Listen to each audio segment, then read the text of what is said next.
എനിക്ക് ജോലി കിട്ടണ വരെ എന്താ ജോലി കിട്ടാത്തത് എന്നുള്ള ഭയങ്കര ടെൻഷനായിരുന്നു കേട്ടോ. പക്ഷേ സെലക്റ്റായി എന്നറിഞ്ഞപ്പം നാളെ തൊട്ട് രാവിലെ എണീറ്റ് ജോലിക്ക് പോകണമല്ലോ എന്നുള്ള ടെൻഷനായി. ഈ ടെൻഷൻ എന്നും രാവിലെ എണീക്കുമ്പോൾ ഉണ്ടാവാറുണ്ട് കേട്ടോ. എസ്പെഷ്യലി നമ്മുടെ കൂടെ ജീവിക്കുന്നവർ ഇങ്ങനെ പുതച്ച് മൂടി ഉറങ്ങുന്നത് കാണുമ്പോൾ ഭയങ്കര വിഷമമാണ് എനിക്ക്. ആ വിഷമം തീർക്കാൻ വേണ്ടി ഞാൻ നന്നായിട്ട് ഫുഡ് അടിച്ചു. എന്നും ഈ ഐറ്റംസ് ഒന്നും ഉണ്ടാവാറില്ല കേട്ടോ. ഭക്ഷണമൊക്കെ കഴിച്ച് കഴിഞ്ഞ് ഇനി നേരെ ഓഫീസിലേക്കാണ്. എന്നെ ഇവിടെ പറക്കും ലത എന്നാണ് എല്ലാവരും വിളിക്കാറ്. ലേറ്റ് ആവുന്നത് നമ്മുടെ സ്ഥിരം പരിപാടിയാണല്ലോ. എൻ്റെ രഥം ഇവിടെ റെഡി ആട്ടോ.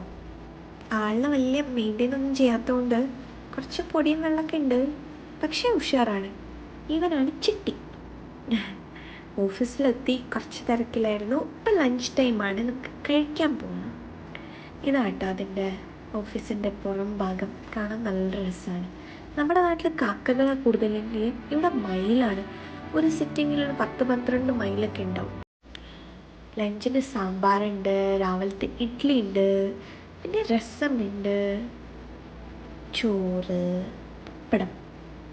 അപ്പടം, ഇത് മില്ലറ്റ് റൈസ്, പിന്നെ ബാച്ചിലേഴ്സ് പിക്കിൾ എന്നാണ് ഇവർ പറയുന്നത്, പക്ഷെ നല്ല ടേസ്റ്റ് ഉണ്ടായിരുന്നു.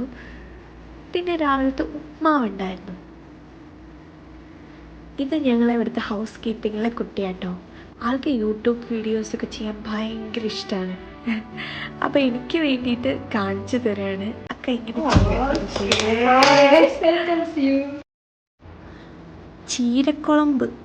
കീരക്കുളമ്പോ ഉണ്ടെന്ന് പറയാം കേട്ടോ ആള്. അപ്പോൾ ഇതൊക്കെയാണ് ലഞ്ചിനുണ്ടായിരുന്നത്. ലഞ്ചൊക്കെ കഴിച്ച് പണിയൊക്കെ കഴിഞ്ഞ് നേരെ വീട്ടിലേക്ക് വന്നു. വീട്ടിൽ വന്ന് എന്നെ വെയിറ്റ് ചെയ്യുന്ന ഒരാളുണ്ട് കേട്ടോ. ഇതാണ് ഞങ്ങളുടെ റമ്മുക്കുട്ടൻ. ഗേറ്റ് തുറന്നിട്ട് ഓടിപ്പോകുന്ന ആളാ, പക്ഷെ ഞാൻ വരുമ്പോൾ മാത്രം അവനവിടെ വെയിറ്റ് ചെയ്യും. വന്നാലുടനെ കുറച്ച് ടച്ചിങ്സും പരിപാടികളൊക്കെ ആൾക്ക് ചെയ്യണം, സ്നേഹപ്രകടനം. അപ്പോൾ അത്രയേ ഉള്ളൂ.